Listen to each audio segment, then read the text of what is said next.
Rebecca Mello grew up in Brazil. She faced some of her toughest days in North Carolina.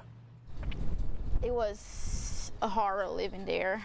A former Word of Faith Fellowship member, she moved there in 2009 on a student visa, had her passport taken, and was put to work for little or no pay in a church family's home. We're made to get up early, make the kids breakfast, cook, do their beds, pick up their laundry.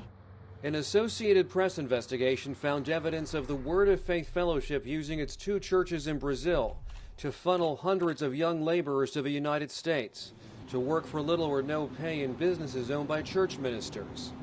16 former church members tell the AP they face verbal or physical abuse at the hands of church ministers in the U.S. and in Brazil during screaming prayers called blasting. Tiago Silva did backbreaking work such as construction. We were there working, but we never got paid. If you're not paid for something, even for your food, I would say that you're a slave. Over 20 years, Anna Albuquerque traveled 11 times from Brazil to North Carolina. She asked that we not show her face. The first time you go, they treat you well, but afterwards, they start treating you bad. The revelations of forced labor are part of an ongoing AP investigation into the Word of Faith Fellowship, a church with more than 2,000 members in the U.S., Brazil, and Ghana. It has affiliations around the world. It's come to the point where you don't think for yourself when you're in there. Someone tells you what to do, and you just do it. The AP in February, based on exclusive interviews of 43 former church members, reported they too were physically abused during blasting. The latest AP investigation documents abuses of tourist and student visas.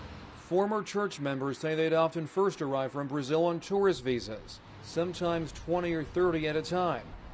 Under federal law, they aren't allowed to work in the United States.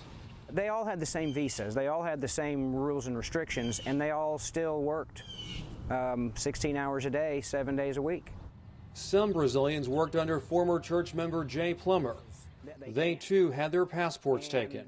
When you're a foreigner, if you don't have your passport, you can't go anywhere. You can't run down the street and ask for help without your passport. And they know that. The church's founder, Jane Whaley, did not respond to the AP's request for interviews. Being here, going through all that, and having to make a life alone, being a foreigner, it's very hard, and that's the reality for a lot of us foreigners. A human pipeline going unchecked for years. Alex Sands, The Associated Press, Spindale, North Carolina.